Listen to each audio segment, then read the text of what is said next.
Hi, and welcome to this edition of SPED 6684, Advanced Strategies for Behavior Change.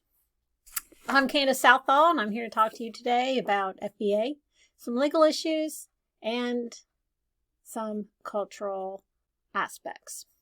So, let's get started.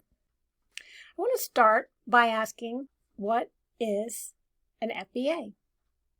Well, simply put, a gathering of information so that we can identify and define interfering behaviors and consider how we will measure these behaviors. And then we can use the information from direct and indirect observations to hypothesize a function of the behavior or determine why the student engages in that specific behavior. And it also offers us the opportunity to identify instructional, social, affective, environmental, and contextual variables that appear to lead to and maintain the behavior. I have this as three parts of the definition of an FBA as A, B, and C, but if you think about it, it could be listing these three parts as B, C, A, as in B for behavior, defining the behavior, C for consequence, what's maintaining that behavior, and then A, antecedents. So let's talk about this. Why should we conduct an FBA? Well, we need to get that information about where and why problem behaviors occur or do not occur, because that's very critical in establishing and building effective and efficient behavioral support. Additionally, it's a professional standard for teachers and service providers delivering behavioral supports to students. Essentially, it makes sense and it's expected. Or is it legally required? Let's talk about that. Okay, so when does the law require we conduct an FBA? Well, we need to conduct an FBA if the IEP team determines that the child's behavior is a manifestation of his or her disability, or when a student is removed for more than 10 days for misconduct that was not determined to be a manifestation of the child's disability, when an FBA was not conducted before behavior that resulted in a change in placement, and when a student is placed in an alternative educational setting for a weapons or drug offense. Now, what exactly is a problem behavior? If a child has a problem behavior or an interfering behavior that the IEP believes is due to the student's disability, we need an FBA. But what's that behavior? It's really not explicitly defined. However, we can be pretty sure that the following 6 types of behaviors would count. 1, any behaviors that preclude the teacher from teaching. 2, behaviors that prevent other students from learning. Noncompliance, verbal aggression or abuse, physical aggression or abuse, and property destruction. However, there is a lot of latitude to the IEP team to determine when behaviors trigger the FBA process. Must we conduct an FBA before suspending a student receiving special services for less than 10 cumulative days in a school year? The answer is actually no, but you probably should. If you notice that a student is consistently exhibiting any of these behaviors that could be considered interfering or potentially lead to out-of-school suspension, it would be wise to go ahead, conduct the FBA, even though the 10-day rule has not yet been met. After the 10 days has been met, you do need to review the behavior plan. What exactly does that mean? Well, you want to find out, is the behavior plan tied to the results of an FBA? Is the plan primarily proactive in nature?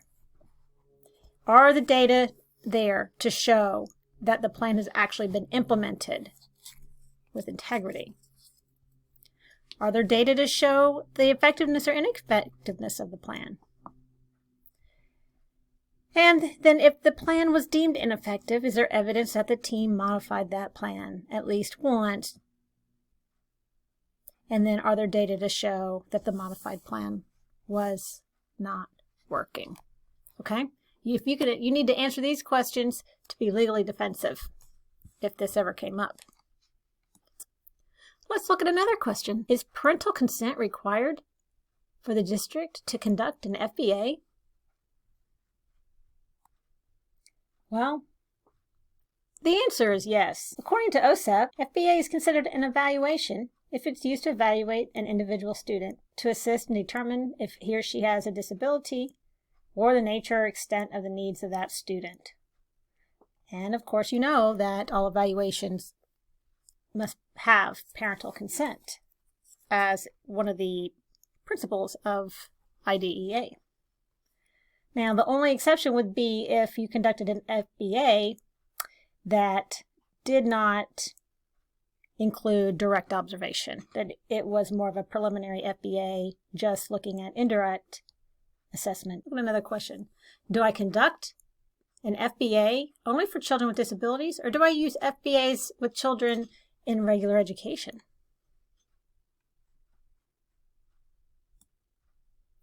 I'm afraid the answer to this one isn't exactly clear. What we do know is that the law is pretty clear about the requirements for conducting FBAs for children with disabilities who seem to have behaviors that interfere with their learning or the learning of others. But whether students diagnosed with a disorder or not is really of little consequence.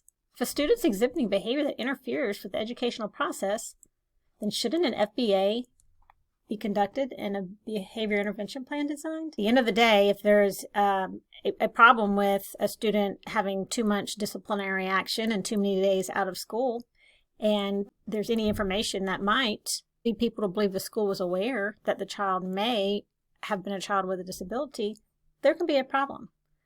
So what constitutes a district's knowledge? Well, if the parent of the child expressed concern in writing to a supervisor or administrative personnel, then that is knowledge. An FBA needs to be conducted and the student needs to be evaluated. The parent of the child has requested an evaluation of the child, or the teacher of the child or other personnel of the district have expressed specific concerns about patterns of behavior demonstrated by the child. But that has to be shared directly with the special ed director or supervisory personnel. But in those cases, even though a student might not currently be eligible, an FBA needs to be conducted as soon as the evaluation process begins. New question. Does the law specify the length of time for which an FBA is considered current or valid? Well, if you think about this one, you're probably thinking, well, we have to consider evaluation data every 3 years, reevaluation data to see if the student still continues to have eligibility. But in actuality, the validity of the FBA is not a function of the amount of time that's passed. It really just depends on whether the results of the FBA have been used to make socially meaningful changes for the student. Okay, and here's another question. Must we conduct an FBA prior to holding a manifestation determination review?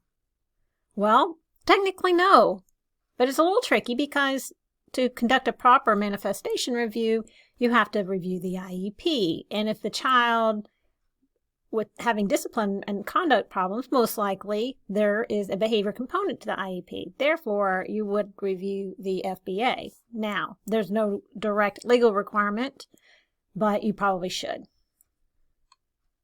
Let's look at the next question. If a student has already been suspended, can we conduct a post hoc FBA? Well, sort of.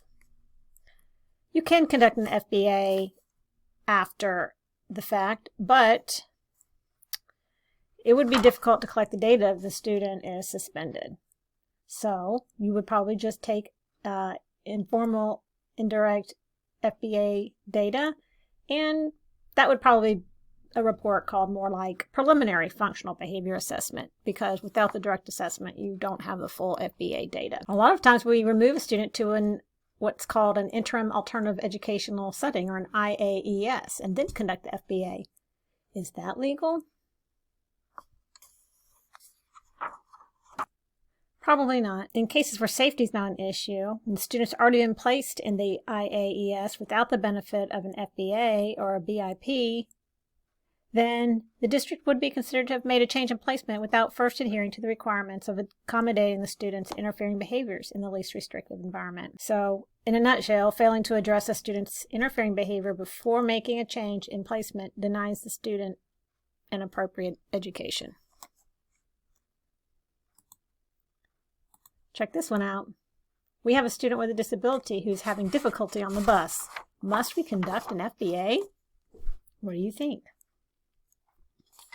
Indeedly do. Yes.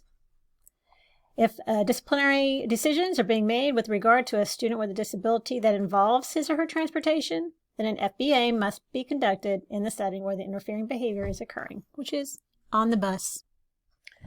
All right, now I want you to look at a new topic, culturally relevant pedagogy. I just want to introduce this one to you because the articles that you're going to read are going to give you a lot of information about the why, when, how, and wheres of considering culture in terms of FBA.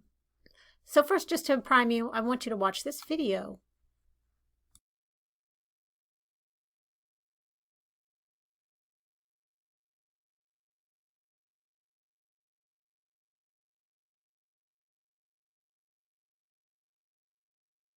I think people, when they use the term culturally responsive or culturally relevant pedagogy, forget that the base of the word is culture. So culture has to do with worldviews, beliefs, language. It has to do with values. Culture, to me, at its essence, are the things that, those filters that help us as human beings make sense out of the most ordinary things. Culture can be grouped into two different kind of categories. You can talk about visible culture and invisible culture, or tangible and intangible. The tangible, I would translate that to say the crafts, the music, the art, the technology. And those are important, but I think the more important are the intangible. And these are values, beliefs, feelings, opinions, perspectives, assumptions. So culturally relevant pedagogy, one of the primary premises is that teachers take students' everyday lived cultural experiences and make the appropriate linkages between what the students know and do and understand, and come up with examples, comparisons, and contrasts. They make the connections. They are cultural translators. They are cultural bridge builders. I think when we talk about culturally responsive pedagogy, we have to remember that students approach learning not as cultural blank slates. So they bring into the classroom all of those cultural experiences. And so it is very compatible with what we know about good teaching. Culturally responsive pedagogy builds on students' prior knowledge. And in this case, we're talking about prior cultural knowledge, making connections between what is known and what is to be taught and understood. So part of the argument of culturally responsive teaching is the dilemma has been an incompatibility between the cultural filters that have been used to send instructional messages to students that's coming from the school frame of reference, and when kids from different ethnic backgrounds are trying to learn that, they are trying to receive what we send from school through another set of cultural filters. And if they don't match, then nothing's happening. So cultural responsive teaching then says is that rather than always insisting that the students adapt to the culture of the school needs to adapt and modify some of its sending messages, its sending mechanism.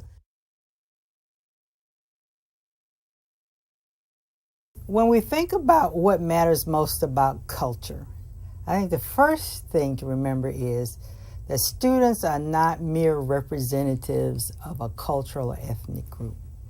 And first and foremost, they are individual students who have individual needs and interests, etc.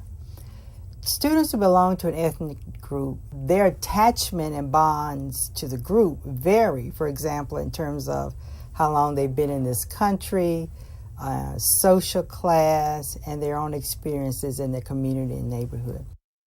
Because if we think about students' culture, we make culture a trait of that individual.